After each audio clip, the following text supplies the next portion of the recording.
Celtic Speed Mini Cooper Cup, race number 3. We've seen two fabulous races. Now the reverse grid kicks in. Dom Wheatley's on pole from Dougie Simpson.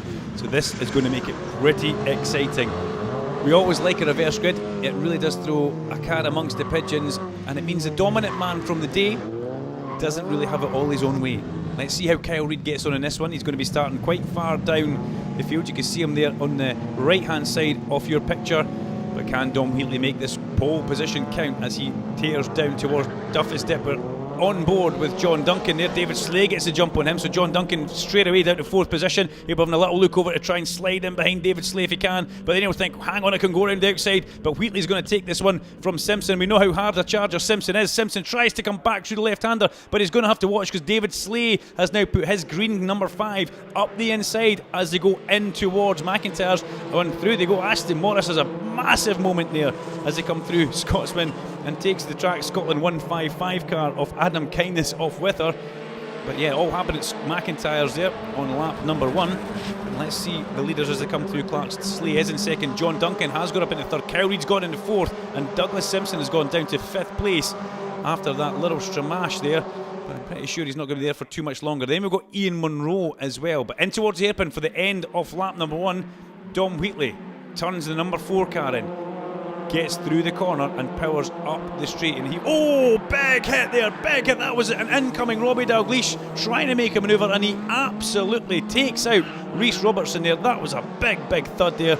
I would imagine a genuine mistake from Robbie Dalglish. He's not really a dirty driver, and that was a big hit. That will have rung the bell off Rhys Robertson. Let's hope it's not damaged the car too badly, as the top 4 now look to have stretched away from Simpson and Munro, as the commentator gets himself back together, because that was a big hit at the hairpin there. And let's hope both those cars have managed to carry on. On board through the chicane, John Duncan looking ahead as they come up towards Clark Corner. That's David Slay, car number 5. David Slay takes a lot of corner speed through the corner there, and you could just see the back wheel was just teetering off the ground there. So really good bit of setup for that DSR car as they make their way in towards the hairpin. A defensive line in from Wheatley. He's going to have to watch there. He doesn't want to start defending too early, but he does go and take up the racing line again as they come back towards the actual corner. Kyle Reid sitting menacing in 4th place, isn't he? That white and orange car just menacing. It'll be annoying everybody in the mirrors. Can he get past John Duncan? And can he get 3 out of 3? He's already did 2 out of 2 today, as the guys all go flat out into the top of Duffus Dip. It's a great corner that. Simpson takes a little bit of sausage curb. One of the iconic views of the Super Touring car era. Cars going across the old curbs here at Knockhill, getting just that little bit of air as one of the leaders kicks up dust at the exit of McIntyre. In fact, quite a few of them are. And somebody taking a lot of curb. That looked like Rhys Robertson. As Wheatley comes through the chicane from Slay, Duncan, Reid, and then Simpson up the back straight. This is a good show from 28, David McNaughton. He's got Michael Weddell issues though right up behind him as they go in towards Clark Corner. Let's hope that those two guys keep it clean and not having any contact in the hairpin. But look at this, something's obviously happened on the way to the hairpin, because David Slay now goes up the inside. I don't know if that was an overtaking manoeuvre from David Slay or if he was just trying to defend from John Duncan, but it looks like he could possibly be side by side up the main straight. No, he's lost quite a bit actually, David Slay. And look at this now, he's got Reid on one side and Duncan on the other, and Kyle Reid has got past John Duncan as they come up the main straight. Kyle Reid is going to take David Slay as well. This is a brave manoeuvre. Slay gives him a tiny little tap down the escape road. The escape road goes Kyle Reid. He comes back onto the track. David Slay tries to get up the inside, but thankfully all the drivers get away with that one. Across the escape road goes Kyle.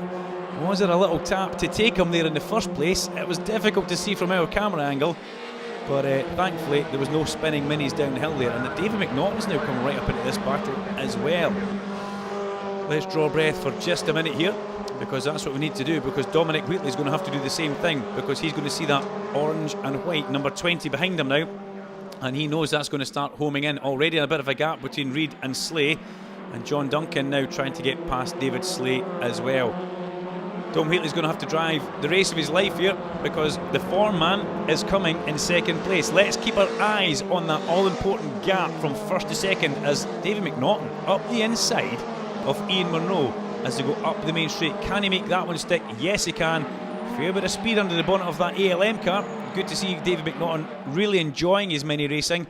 A couple of years in BMWs where he seemed to get bashed about quite a bit, but this year a welcome addition to the Celtic Speed Mini Cooper Cup Championship, and let's hope he has a good year in that number 28 car. Looking good through the chicane, that's for sure, as everybody else comes bouncing through in towards our camera view there, through Clark Corner, and then running towards the hairpin. Stay tight to the left hand side all the way round towards the hairpin there, as Craig Blake bounces through the gravel, and Hannah Chapman also quite far down the field. I'm wondering what Hannah's struggling with today.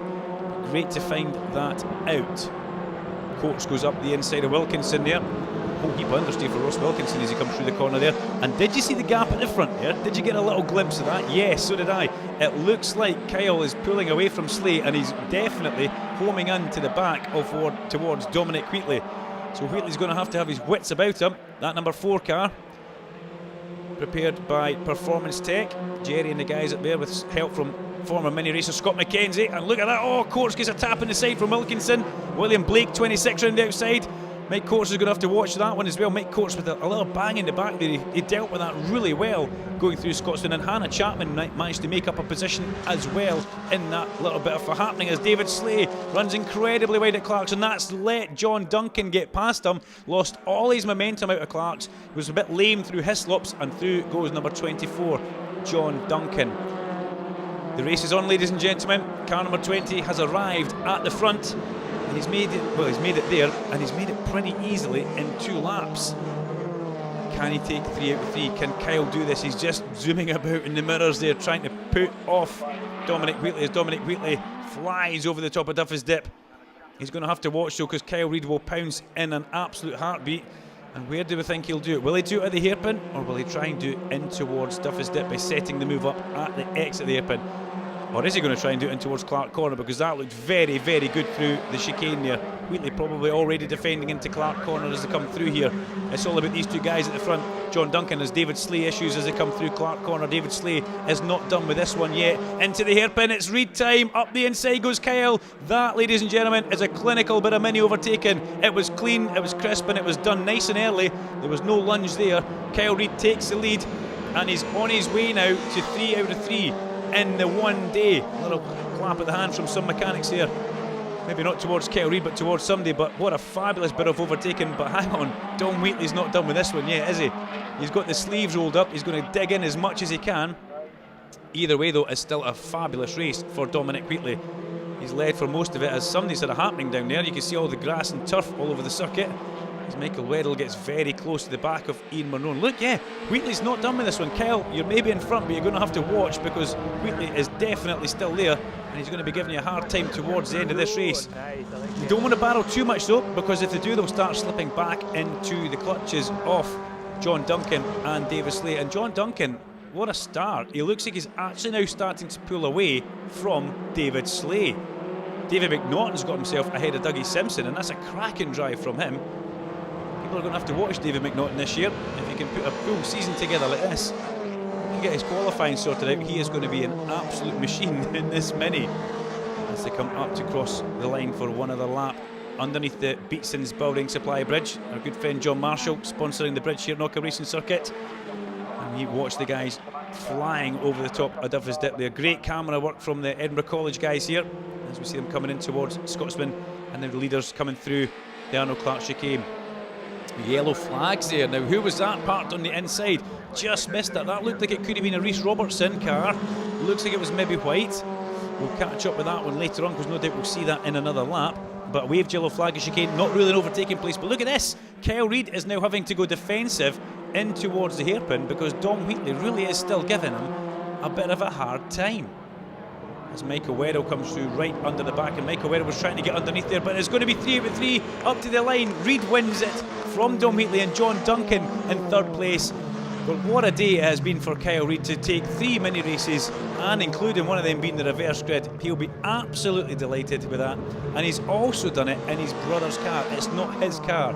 I'm sure he would have had a hand in building the car, but it's one thing racing somebody else's car. It does always play in the back of your mind.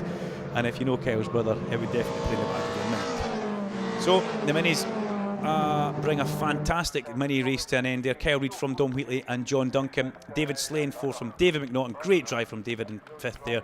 Dougie Simpson, Ian Munro, and the rest of the runners and riders coming through. Where did Robbie Dalgleish finish? Well, he's classed as 20 there. David Long, 21st. William Blake, unfortunately, not a good run from him. I think that might have been him at the chicane.